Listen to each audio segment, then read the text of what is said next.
Welcome back to the Deep Dive.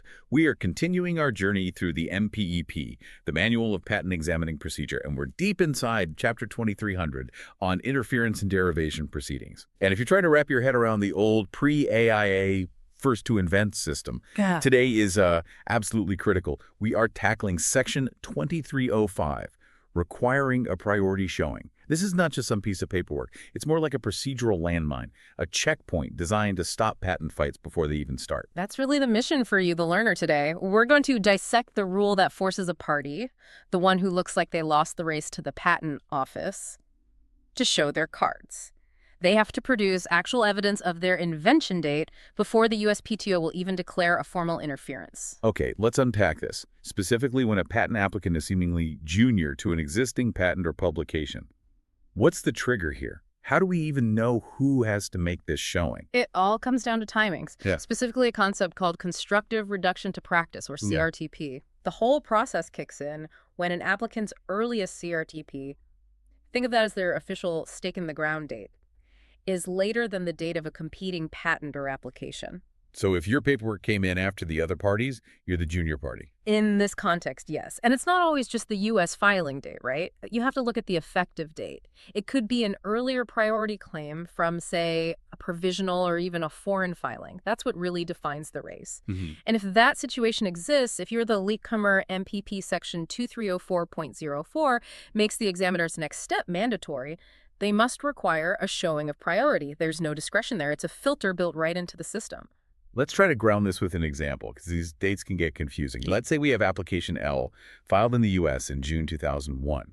Okay. And it's up against patent M filed much later in the U.S., maybe November 2001.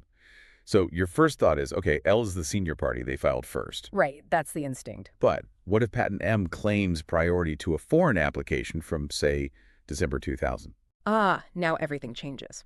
In that case, patent M's effective date is way back in December 2000. So application L, even with its earlier U.S. filing date, is now the junior party. So the examiner has no choice. No choice at all. They are now obligated to demand that the owner of application L produce this priority showing. They have to prove why they should still win, even though all the paperwork says they started from behind. The mandatory nature of this really tells you how serious the PTO takes it. But that brings up a really interesting question. If you're the junior party and you genuinely believe you invented it first, why can't you just use the normal tool for this? You mean the standard affidavit for overcoming prior art? Exactly. The 37 CFR 1.131 affidavit. And that's the key to understanding why interference practice is its own separate world. The simple answer is you can't. So let's talk about that. When does a 1.131 affidavit normally work? So normally you'd use a 1.131 affidavit to antedate a prior art rejection. An examiner finds a reference, a patent, or a publication with a date less than a year before yours. You can file this affidavit to basically swear behind it. You provide evidence lab notebooks, declarations that you actually invented the thing before that reference came out. It proves the reference isn't really prior art against you. It's like saying, yeah, I see that article, but look, my notes prove I had this working 6 months before it was published. And the rejection just goes away. Exactly. But, and this is the huge but, spelled out in MPEP Section 715.05, you cannot use that affidavit if the reference is a U.S. patent or published application that is also claiming interfering subject matter. So it's not just that the other document describes your invention. It has to be actively claiming the same invention. Precisely. The moment the other party is claiming it, you're not just arguing about prior art anymore. You're in a direct fight over ownership with the rival inventor. And the PTO closes that 1.131 escape hatch. So they funnel you. They force you into the interference track, starting with this mandatory priority showing. They have to. It protects the integrity of issued claims. Allowing a simple affidavit to knock out someone else's patent claim would just be chaos. It would bypass the whole rigorous process of an interference. That makes perfect sense. You're challenging their claim, not just a description. So you have to meet this much, much higher standard. Right. Now, there is a little bit of examiner discretion. If they determine that an interference couldn't currently happen, maybe the other party's claims change, or they're not in a condition to be allowed, they might let a 1.131 slide. But that's the exception.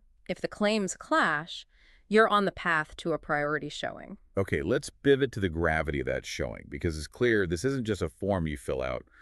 What is the actual evidentiary standard here? The standard is immense. The showing has to be sufficient that if it's unrebutted, it would support a priority win for the applicant. Wait, if unrebutted. That sounds like you have to present a winning case right from the start, like a miniature trial. That's a great way to put it. And that brings up a really crucial distinction between this priority showing and what's called a priority statement. Okay, what's the difference? A priority showing is evidentiary. It has to have the actual proof, the affidavits, the exhibits, the corroborated documents, the real stuff. A priority statement, which you'd file later in a full interference, is just a declaration. It's you saying what you intend to prove. So the showing is the evidence itself. The statement is just the plan of attack. You got it.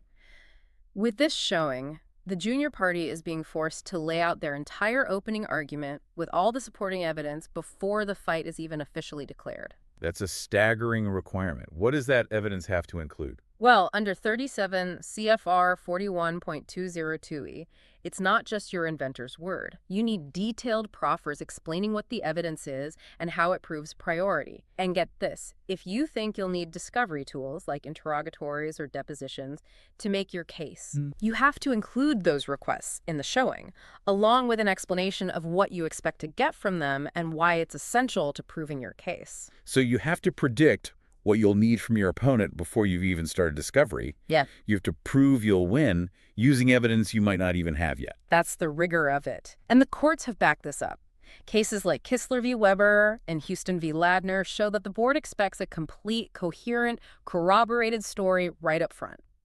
The goal is to protect the senior party, the one who filed first, from getting dragged into costly litigation by someone who doesn't have a real case. Let's talk about that worst case scenario. Yeah. What happens if you file nothing, or if what you file just isn't good enough? The consequence is catastrophic. It's a prompt adverse judgment against the applicant. Meaning it's over. The judgment is a final action from the office. No more steps, no more appeals on this. Those claims are permanently gone. You've lost. Wow. And you can't just come back later with more evidence? Not unless you can show what's called good cause for why you didn't present it in the first place, which is an incredibly high bar to clear. The courts have been very clear on this. You get one shot. It has to be your best shot. That finality really just underscores the whole point. This priority showing is a filter, a really effective, if brutal, filter. It forces the junior party to do all their homework before they can even think about starting a fight. Absolutely. It ensures that the massive resources of the PTO and the senior party are only used when there's a legitimate dispute over who was first to invent. It's a core piece of how the old system worked without descending into chaos. So what does this all mean? The priority showing under MPEP 2305 is the ultimate gatekeeper in the pre-AIA interference system. It forces the person who filed later to put up or shut up.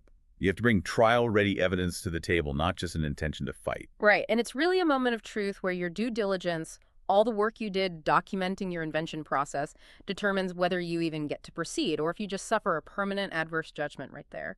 And that raises a really important question for you, the learner, to think about. Given that this showing is a single, high-stakes shot with total finality, what systems does a patent team need to have in place long before they ever file an application to make sure they've captured and corroborated every single piece of evidence they might need to win this fight? That's the real strategic question, isn't it? That kind of preparation is what separates a strong invention from what could become a lost patent claim, something for you to mull over as you think about prosecution and litigation strategy. A deep dive for another day, for sure. Thank you for walking us through this. This was incredibly dense, but so important. We would like to extend a special thank you to Mike Shepard, the creative director who organized this entire audio series. This summary of the MPEP was generated using AI tools, including ChatGPT and NotebookLM, and may contain errors or omissions. It is provided for general educational and informational purposes only and is not legal advice or a substitute for formal instruction. For authoritative guidance, consult the official MPEP, a qualified instructor, or a registered patent practitioner.